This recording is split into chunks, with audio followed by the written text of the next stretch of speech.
Okay, you know how I've been telling you all this time, peace in chaos, peace in the chaos, right? Keep your peace in the chaos. Don't believe me. Believe the Bible. Believe the book of truth. Don't believe me, because I'm nobody. I am nobody. Okay. Let me read to you real quick in James. Okay. Don't go away. Don't scroll away. Do not click out. Hold on. It's short. Testing of your faith. Testing of your faith. Testing of your faith. Has God been testing you? Have you been tested? Are you being tested right now? Do you feel like everything is very hard and everything is against you? Count it all in joy, my brothers and sisters, when you meet trials of various kinds, for you know that the testing of your faith produces steadfastness. What is steadfastness? Steadfastness is determination. Steadfastness is and let steadfastness have its full effect, that you may be perfect and complete, lacking in nothing. So it brings you peace. Steadfastness is learning to have patience. Just because your prayers are not being answered the way that you think they should be answered right then and there, it doesn't mean that God is not working. It means that God is working through the situation to help you understand, to help you learn patience, to help you accept what you cannot change. He is teaching you. He is making you better, because if he would come and treat you like a spoiled brat, you would not appreciate what he will give you. You have to go through what you have to go through, and it has to be as long as God feels that it has to be long enough. It doesn't matter if it's weeks, months, or years, for whatever it is that you're waiting for. It's gonna happen, and it has to happen when you believe it's gonna happen. Also, it comes to say right here, after that, it says, if any of you lacks wisdom, let him ask God, who gives generously to all without reproach, and it will be given to him. But let him ask in faith, with no doubting, for the one who doubts is like a wave of the sea that is driven and tossed by the wind. So if you have no faith in what you are asking God, you're going to be thrown in the sea. You're going to be thrown like the wave. You're going to be nothing. You're nothing. You have to believe that God is going to give it to you, right? Look, it has to be, because people will say, okay, so if I ask for $1 million, will God give me $1 million? You never know.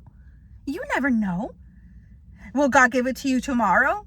Probably not. But if you say, hey, God, you know that I need these $1 million for whatever XYZ reason.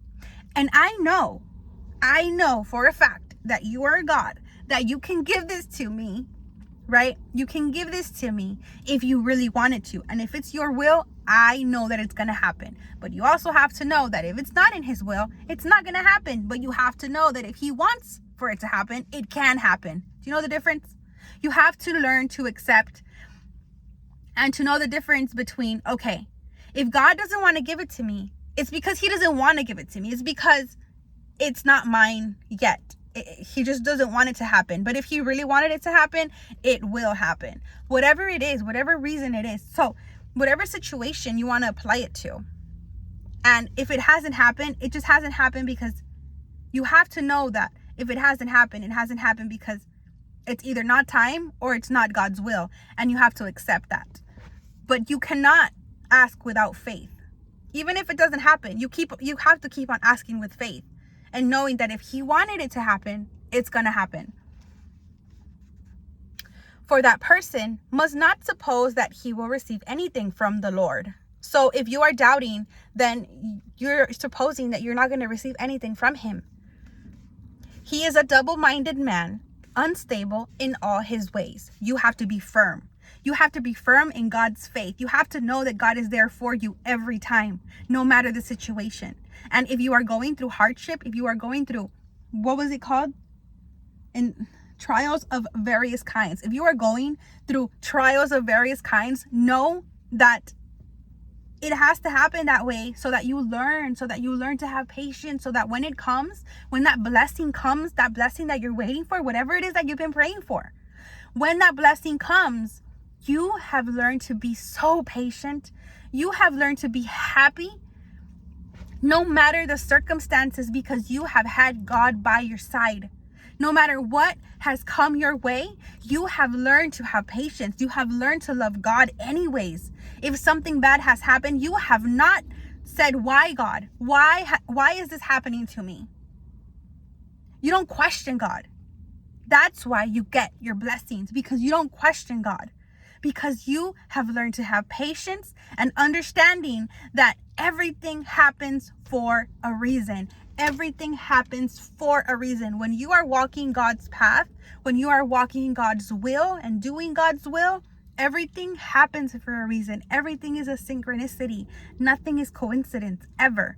If you are a child of God, you know that things happen. God speaks to you. God speaks to you in circumstances. God speaks to you through people. Sometimes through verses when you're reading the Bible. Sometimes through a song. Sometimes through numbers. God speaks to you. Are you listening? Is the question. Are you listening? Because no matter what it is that you are going through, you have to know that God is always going to be with you. You have to know that God has already orchestrated everything for you. You have to know that God already was there before you. God got there before you. He already knew what you were going to go through. Whatever it is that God put in your heart, that he said, okay, I need you to do this. And you're saying, but wait, it's too hard. Yes, it might be hard, but it's not impossible. And you have to see a way. You have to do it, because if God is telling you to do it, you have to do it. You have to obey. Sometimes God will push you out of your comfort zone. Yes. And you have to do it.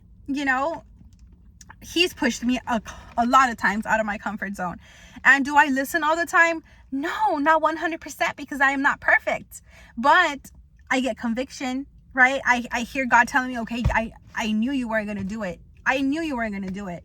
But I am giving you conviction, right? Conviction is when he's telling you, like a father, he's telling you, look, you had to do this, but you didn't do it.